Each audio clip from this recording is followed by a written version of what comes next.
water began coming through the window like the window was open. Today marks 70 years since the most devastating weather event in Waco history. Good morning, I'm Sharday LeRae, and thank you so much for joining us. Now, in 1953, more than 100 people would be killed after a tornado leveled the downtown area. And 25 News reporter Nakea Simon and meteorologist Josh Johns have a look at the damage and how the city is remembering those victims. But we begin our team coverage this morning with Joey Horta, who has stories from those survivors. Joey?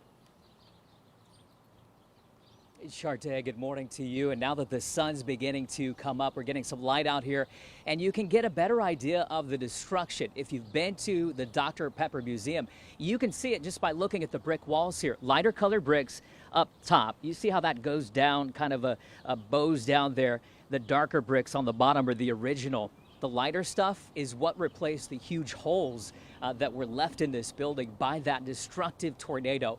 Now, if you look just 2 blocks down the street here, the Alico building, where it's located, was unfazed remarkably. And this morning, hearing from one of the survivors who witnessed this whole thing unfold from the Alico building. May 11th, 1953. 1,000 buildings wiped out. More than 100 lives cut short by a monster F5 tornado. I'd never seen anything like it.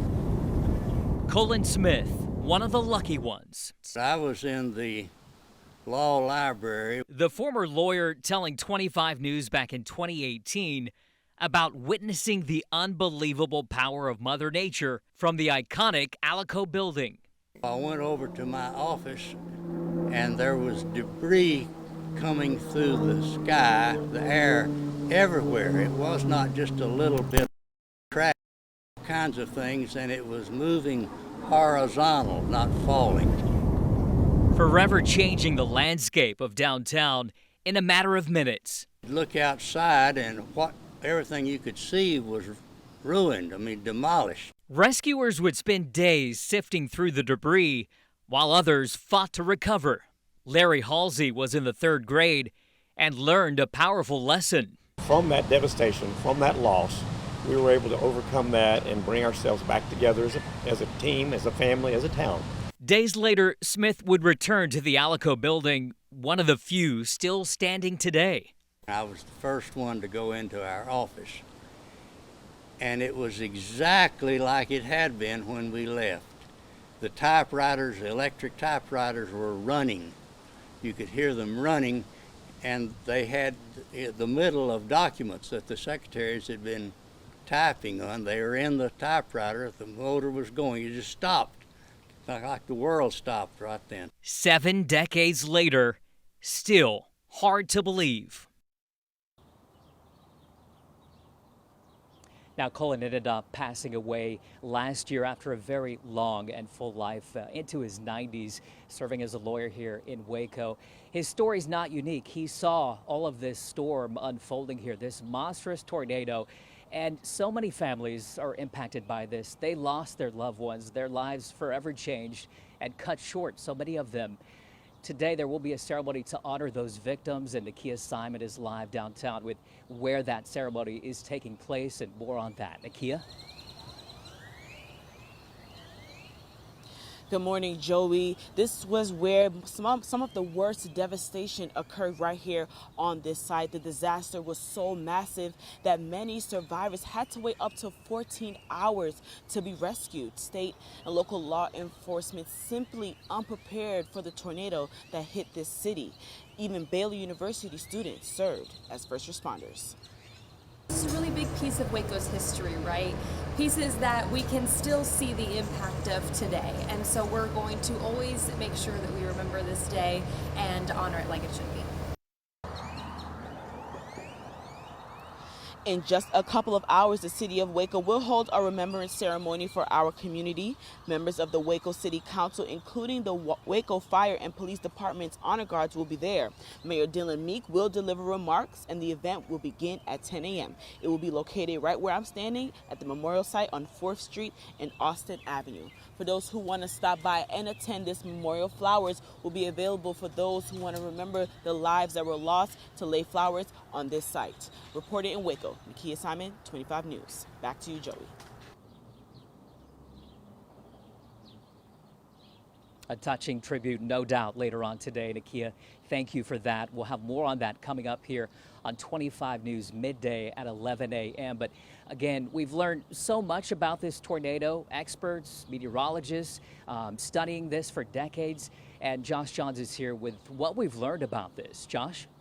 Yeah, Joey, the path of the tornado, it pretty much took the worst path it could have as it moved through Waco. Now, back in 1953, a lot of what you see on the map here didn't exist. Waco was mainly confined to what's north of now Valley Mills Drive there that cuts off of I-35. But that tornado started south of what is now Hewitt, moved up through downtown, cutting between the center of Waco Drive and Baylor, and then into Bellmead before it dissipated near Axtell. On the ground for 27 miles, this tornado was. And it's hard to imagine if that happened today, what it would do with just how many more people live here now. But that tornado at F5, the strongest on the Fujita scale, 114 deaths and 597 injured, the deadliest tornado in Texas history since 1900. Now, tornadoes are not uncommon in the Lone Star State, but the type that hit Waco is that strongest tornado, the F5, we've only had 6 of in the Lone Star State, and 3 of them have occurred here in Central Texas, including the Waco tornado and the Gerald tornado as well. So a reminder to always be on guard here in severe weather season. Now, the good news is I don't have severe weather today, but rain chances are coming up for Mother's Day weekend. I'll walk you through it coming up. All righty, thank you, Josh. Looking forward to that. Well, all eyes on the southern border this morning ahead of the end of Title 42. And Scripps News national correspondent Adi Guajardo joins us now live from a border point in El Paso with the latest. Good morning. Well, good morning, Sade. Look, as we near the end of Title 42, there's a lot of confusion about what it means for migrants who are over in Juarez, Mexico, just across from El Paso. And that confusion has led to unpredictability in migrant crossings. Over the last few days, U.S. Customs and Border Protection has announced that they've seen a surge in border crossings. Outside Sacred Heart Church, right behind me, there was about 1,200 migrants just a number of days ago. Now you only see a few dozen migrants sleeping behind me, many of them turning themselves over to processing centers. And now the Department of Homeland Security predicts between 11 and 13,000 migrants will be crossing each day as after Title 42 is lifted, and these cities are bracing. Confusion and frustration. Why are you crying? ¿Qué sientes? Impotencia. Flare in Juarez, Mexico. ¿Cómo se llama? No llore por eso, mami.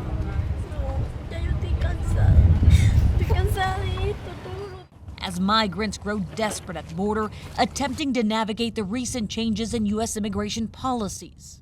Hundreds of migrants, including children, are crossing over from the Mexico side over to the U.S. side, right between that razor wire and the border wall. They told me they're waiting for U.S. Customs and Border Protection to open the door and let them into the U.S. Mi plan ahorita es entregarme a migración y con el favor de Dios que me dejen entrar y bueno, si ya me pulsan de nuevo a México, tratar de aplicar en la página para ver. The 26-year-old says he fears a return to Venezuela would mark a death sentence. No tenemos dónde cargar los teléfonos. Juan escaped Venezuela with his family. He says he's waiting for the number of appointments to increase this week on the CBP One app. The app allows migrants to seek entry into the U.S. Es una aplicación inhumana, racista, xenófoba. She says she's just frustrated. She's been trying to apply on the CBP One app since January. Many people are fleeing their country, not for the American dream, but for political persecution in many cases. Across the southwest border from California to Texas, thousands of migrants are waiting. As Title 42 nears expiration, the pandemic-era policy allows the U.S. to quickly expel migrants. With the policy gone, President Joe Biden announced more legal pathways to reach the U.S. Making legal immigration more streamlined, illegal immigration shorter term improved. He predicts chaos at the border as Title 42 comes to an end. The Department of Homeland Security projects 11 to 13,000 migrants will cross into the U.S. a day. Yeah, and I think you've seen that, and we've been prepared. We didn't start yesterday. We're not starting today. We've been doing this for quite a while. What message is President Biden sending migrants with these new announcements? It's a mixed message. He's telling them not to come here. He would rather that people not line up and ask for permission at a bridge or port of entry. Now, migrants I spoke with in Juarez, Mexico, tell me some of them say they want to cross illegally. They want to have the proper documentation. Others say that they're just so frustrated they're willing to take the chance and cross illegally.